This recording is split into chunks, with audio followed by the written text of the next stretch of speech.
जन्नत नज़ीर वादी कश्मीर क़याम पाकिस्तान के साथ ही एक मुतनाज़ ख़ित्ता बन गया और इंडिया और पाकिस्तान के दरमियान कशीदगी की एक बड़ी वजह भी।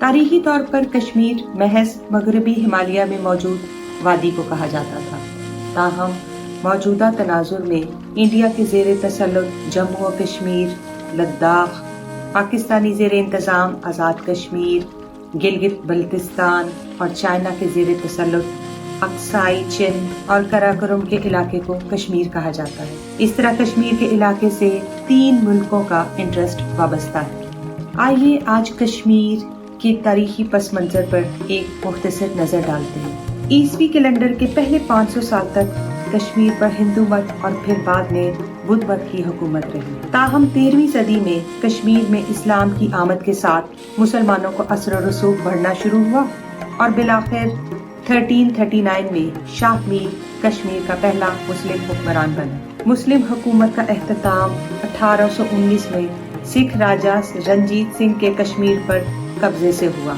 सिखों की हुकूमत 1846 तक जारी रही, जिसका एंड अंग्रेजों के कश्मीर पर कब्जे की सूरत में हुआ, जिसके नतीजे में मुआहिदा लाहौर साइन हुआ।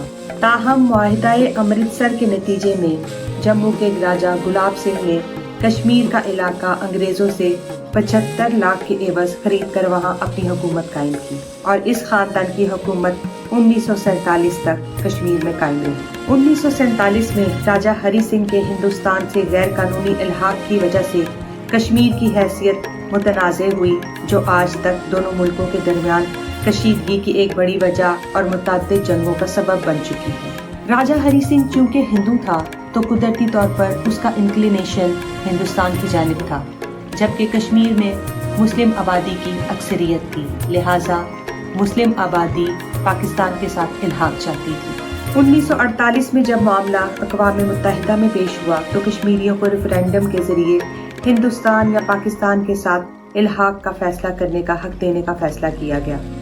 बदकिस्मती से इस फैसले पर कभी अमल दरामद न हो सका। 1962 में इस पूरे सिनेरियो में चाइना की एंट्री हुई, जब चाइना ने लद्दाख के कुछ इलाके पर कब्जा कर लिया। 1965 की इंडो पाक जंग में जब इंडिया ने अक़वाम मुत्तहिदा के जरिए जंग बंदी का हल चाहा तो यूएनओ ने एक मरतबा फिर कश्मीरी अवाम की राय शुमारी को ही इस डिस्प्यूट का सलूशन करार दिया। बदकिस्मती से दोनों मुल्क आज तक इस पर अमल दरामद करने में नाकाम रहे। ताहम आईने हिंदुस्तान के आर्टिकल 370 के मुताबिक कश्मीर की वादी को एक खास हैसियत दे दी गई, जिसके तहत कश्मीर को अपने अंदरूनी मामलात और इंतजाम चलाने के लिए खुद मुख्तारी दी गई। मगर 5 अगस्त 2019 को हिंदुस्तानी हुकूमत ने आर्टिकल 370 को मनसूख करते हुए कश्मीर को मुकम्मल तौर पर हिंदुस्तानी हुकूमत के ज़ेरे तसल्लुत कर लिया। हिंदुस्तानी हुकूमत की इस मूव को मुताबिक हलकों और खुसूसन कश्मीरियों की जानिब से गैर आइनी करार दिया गया और इसके खिलाफ सुप्रीम कोर्ट में मुख्तलिफ पिटीशंस भी दाखिल की गई। लिहाजा तमाम दुनिया और ख़ास तौर पर हिंदुस्तानी और पाकिस्तानी मुसलमानों की वाहिद उम्मीद इंडियन सुप्रीम कोर्ट से वाबस्ता थी। गैर मुतवक्के तौर पर 11 दिसंबर 2023 को आने वाले सुप्रीम कोर्ट के फैसले के तहत हिंदुस्तानी हुकूमत के इस इक़दाम को दुरुस्त करार दिया गया, जिसने न सिर्फ ये कि कश्मीरियों के अरमानों का खून कर दिया, बल्कि खित्ते के दीगर ममालिक और खुसूसन पाकिस्तानियों में भी गम और गुस्से की लहर दौड़ा दी। गो कि हिंदुस्तानी हुकूमत के मकरूह इरादे तो 5 अगस्त 2019 को ही बेनकाब हो गए,